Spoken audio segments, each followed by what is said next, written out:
Selamat datang di channel Dengarkan Buku. Ini adalah audiobook The Count of Monte Cristo karya Alexandre Dumas. Bab 87. Tantangan.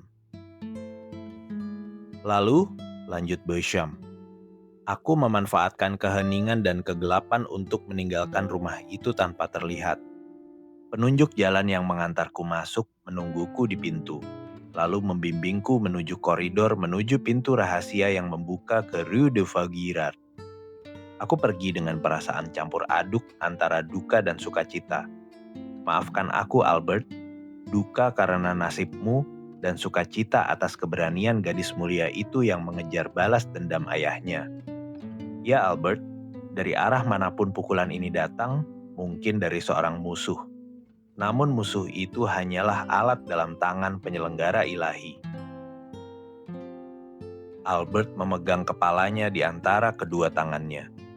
Ia mengangkat wajahnya yang memerah oleh rasa malu dan basah oleh air mata, lalu menggenggam lengan Beauchamp.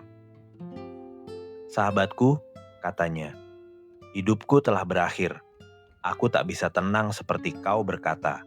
Penyelenggara ilahi telah menjatuhkan pukulan ini. Aku harus menemukan siapa yang mengejarku dengan kebencian semacam ini. Dan begitu kutemukan dia, aku akan membunuhnya, atau ia akan membunuhku. Aku mengandalkan persahabatanmu untuk membantuku, Beauchamp, jika rasa hina belum mengusirnya dari hatimu." "Hina, sahabatku? Bagaimana malapetaka ini bisa mencemarkan dirimu?" "Tidak, untungnya prasangka tidak adil yang menjadikan anak bertanggung jawab atas perbuatan ayahnya kini telah dilupakan. Tinjaulah kembali hidupmu, Albert. Meski baru saja dimulai, pernahkah fajar musim panas yang lebih murni menyinari awal karirmu?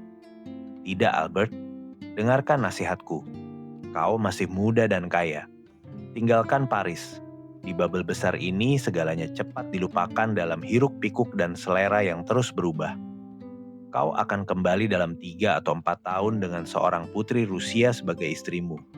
Dan tak seorang pun akan peduli lagi apa yang terjadi kemarin. Seolah itu telah berlalu 16 tahun silam." "Terima kasih, sahabatku yang baik. Terima kasih atas niat tulus yang mendorong nasihatmu. Namun itu tidak mungkin. Aku telah katakan padamu keinginanku, atau lebih tepatnya tekadku. Kau paham, karena aku terlibat langsung dalam urusan ini, aku tak bisa memandangnya seperti kau. Apa yang bagimu berasal dari sumber surgawi, bagiku justru datang dari sumber yang jauh lebih kotor. Bagiku, penyelenggara ilahi tak punya andil dalam perkara ini. Dan untunglah demikian. Sebab alih-alih menghadapi agen tak kasat mata yang memberi ganjaran atau hukuman surgawi, aku akan menemukan seorang yang nyata dan kasat mata. Dan kepadanya aku akan membalaskan segala penderitaanku selama sebulan terakhir ini. Sekali lagi kutekankan, Beauchamp, aku ingin kembali ke dunia nyata, ke dunia manusia dan materi. Dan jika kau benar-benar sahabat seperti yang kau klaim, bantulah aku menemukan tangan yang menjatuhkan pukulan ini." "Baiklah," kata Beauchamp. "Jika kau memaksaku turun ke bumi, aku menyerah. Dan jika kau ingin mencari musuhmu, aku akan membantumu. Bahkan aku berjanji akan menemukannya. Sebab kehormatanku hampir sama terlibat dalam perkara ini seperti kehormatanmu." "Kalau begitu kau mengerti, Beauchamp, kita harus segera memulai pencarian. Sebab setiap saat yang tertunda terasa seperti keabadian bagiku. Si pencemar nama baik itu belum dihukum, dan mungkin berharap ia tak akan pernah dihukum. Namun demi kehormatanku, jika ia berpikir demikian, ia keliru besar. Dengarkan baik-baik, Morcerf. Ah, Beauchamp, aku lihat kau sudah tahu sesuatu. Kau akan mengembalikan nyawaku. Aku tak menjamin kebenaran apa yang akan kukatakan. Namun setidaknya ini secercah cahaya di tengah malam gelap. Dengan mengikutinya, mungkin kita akan menemukan sesuatu yang lebih pasti." Ceritakan, puaskan keraguanku. Baiklah, aku akan ceritakan hal yang enggan kusebutkan saat kembali dari Yanina. Lanjutkan. Tentu saja, aku pergi ke bankir utama kota itu untuk mencari informasi. Begitu aku mengucapkan sepatah kata, bahkan sebelum menyebut nama ayahmu, katanya, aku tahu apa yang membawamu ke sini. Bagaimana? Mengapa? Karena 2 minggu lalu aku sudah ditanya tentang hal yang sama. Oleh siapa? Oleh seorang bankir di Paris, rekananku. Namanya? Danglars. Dia? Seru Albert. Ya, memang dialah yang selama ini mengejar ayahku dengan kebencian penuh iri hati. Dialah orang yang ingin populer itu, yang tak bisa memaafkan Comte de Morcerf karena diangkat menjadi anggota Dewan Bangsawan. Dan inilah alasan putusnya pertunangan tanpa penjelasan. Ya, semuanya berasal dari sumber yang sama. Selidikilah dulu Albert, jangan marah tanpa alasan. Selidiki, dan jika memang benar... Oh ya, jika memang benar, seru sang pemuda. Ia akan membayar semua penderitaanku. Hati-hati Morcerf, ia sudah tua. Aku akan menghormati usianya sebagaimana ia menghormati kehormatan keluargaku. Jika ayahku pernah menyinggungnya, mengapa ia tak menyerang langsung? Tidak, ia takut berhadapan muka demi muka. Aku tak menyalahkanmu, Albert. Aku hanya menahanmu. Bertindaklah bijak. Jangan khawatir, lagi pula kau akan menemaniku, Besham. Urusan serius seperti ini harus disaksikan oleh seseorang. Sebelum hari ini berakhir, jika Monsieur Danglars bersalah, ia tak akan hidup lagi. Atau aku yang mati. Demi Tuhan, Besham, pemakamanku akan megah. Jika tekad semacam ini telah diambil, Albert, maka harus segera dilaksanakan. Apakah kau ingin menemui Monsieur Danglars? Mari kita pergi sekarang. Mereka memesan kereta kecil.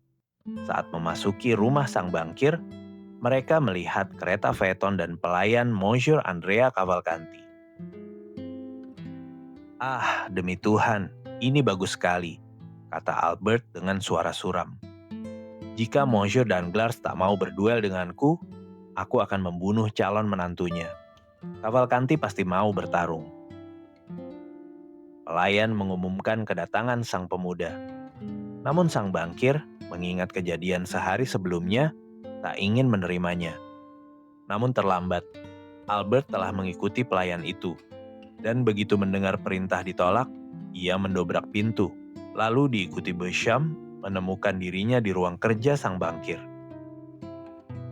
Tuan, seru Danglars. Apakah aku tak lagi bebas menerima siapapun yang kuinginkan di rumahku? Kau tampaknya benar-benar lupa diri.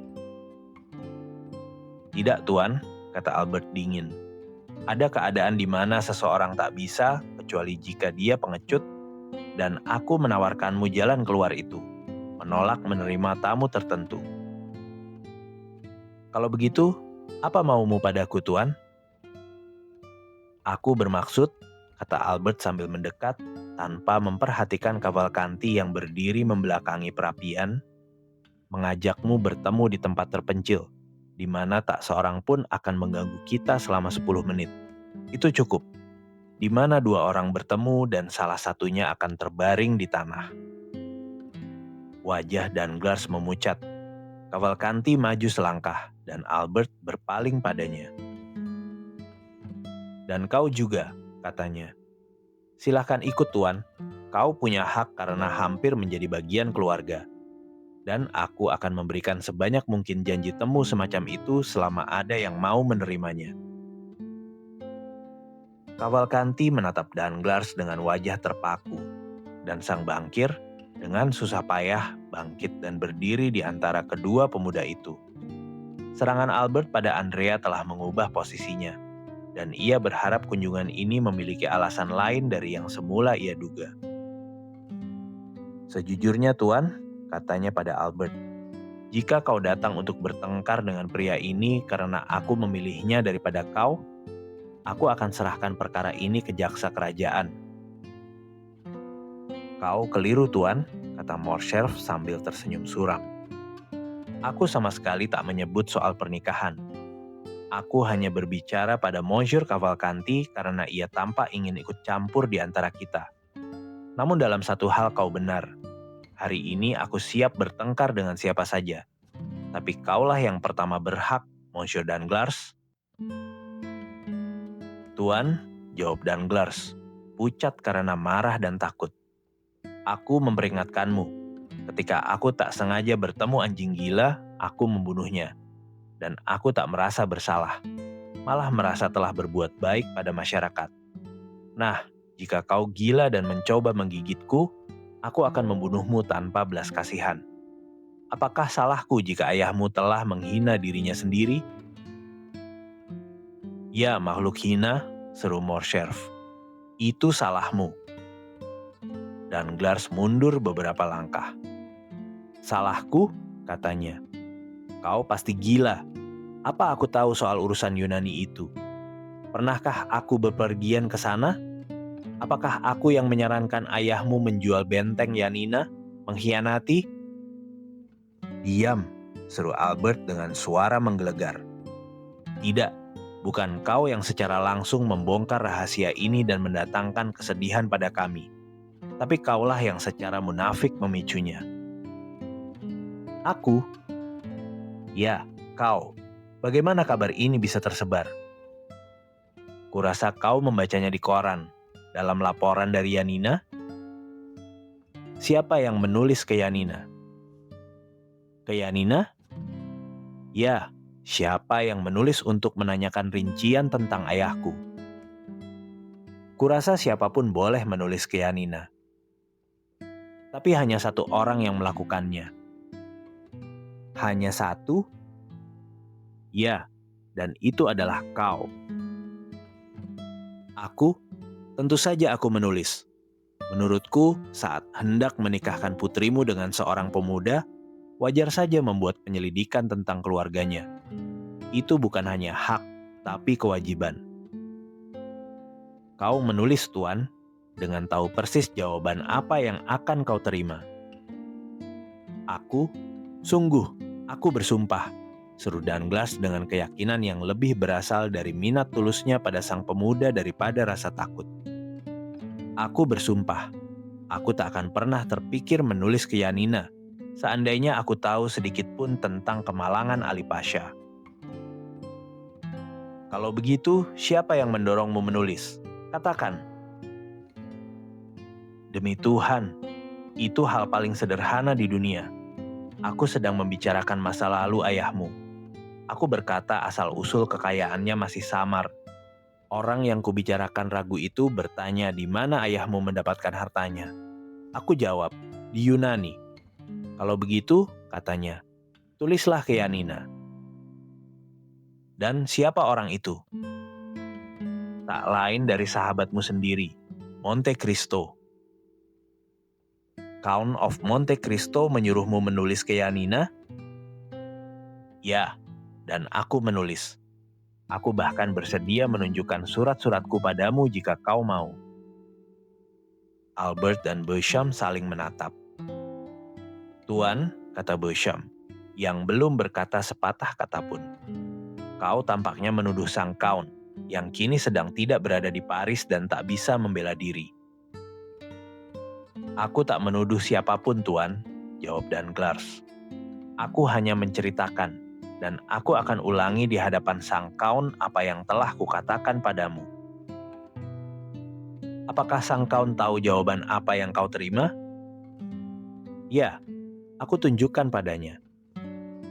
"Apakah ia tahu nama baptis ayahku Fernand dan nama keluarganya Mondego?" "Ya, aku sudah memberitahunya sejak lama. Aku hanya melakukan apa yang akan dilakukan orang lain dalam posisiku, bahkan mungkin lebih sedikit. Saat sehari setelah jawaban itu tiba, ayahmu, atas saran Monte Cristo, datang meminang putriku untukmu. Aku langsung menolaknya, tanpa penjelasan atau pengungkapan. Singkatnya, mengapa aku harus ikut campur lebih jauh? Bagaimana mungkin kehormatan atau aib Monsieur de Morcerf mempengaruhiku? Itu tak menambah atau mengurangi penghasilanku. Albert merasakan darahnya mendesak ke pelipisnya. Tak ada keraguan lagi. Danglars membela diri dengan kehinaan, namun sekaligus dengan keyakinan. Seorang pria yang berkata jujur, setidaknya sebagian, jika bukan seluruhnya. Bukan karena nurani, melainkan karena takut. Lagi pula, apa yang sebenarnya dicari Morcerf? Bukan siapa yang lebih bersalah, Danglars atau Monte Cristo, melainkan seseorang yang mau bertanggung jawab atas penghinaan ini. Entah kecil atau besar, seseorang yang mau bertarung, dan jelas Danglars tak akan pernah mau. Di samping itu, segala sesuatu yang dulu terlupakan dan tak terlihat kini muncul kembali dalam ingatannya. Monte Cristo tahu segalanya, karena dialah yang membeli Putri Ali Pasha, dan karena tahu segalanya, ia menyarankan Danglars menulis ke Yanina. Setelah jawabannya diketahui, ia menuruti keinginan Albert untuk diperkenalkan pada Heidi, membiarkan percakapan beralih ke kematian Ali dan tak mencegah Heidi bercerita. Meski pasti telah memperingatkan gadis itu dalam beberapa kata Romaik agar tak menyebut ayah Morcerf. Bahkan, bukankah ia memohon pada Morcerf agar tak menyebut nama ayahnya di depan Heidi? Terakhir, bukankah ia membawa Albert ke Normandia tepat saat pukulan terakhir akan dijatuhkan? Tak diragukan lagi, semuanya telah dihitung dan diatur sebelumnya. Monte Cristo pastilah bersekongkol dengan musuh-musuh ayahnya. Albert menarik Beauchamp ke samping, lalu menyampaikan pikiran-pikiran ini padanya. Kau benar, kata Beauchamp. Monsieur Danglars hanyalah agen kedua dalam perkara menyedihkan ini. Kepada Monsieur de Monte Cristo lah kau harus meminta penjelasan. Albert berpaling. Tuan, katanya pada Danglars, ketahuilah, aku tak mengucapkan perpisahan terakhir padamu. Aku harus memastikan apakah tuduhanmu benar, dan sekarang aku akan menanyakan langsung pada Count of Monte Cristo. Ia membungkuk pada sang bangkir, lalu pergi bersama Beauchamp, tanpa memperhatikan Cavalcanti. Danglars mengantarnya ke pintu, di mana ia sekali lagi meyakinkan Albert bahwa tak ada motif kebencian pribadi yang mendorongnya melawan Comte de Morcerf.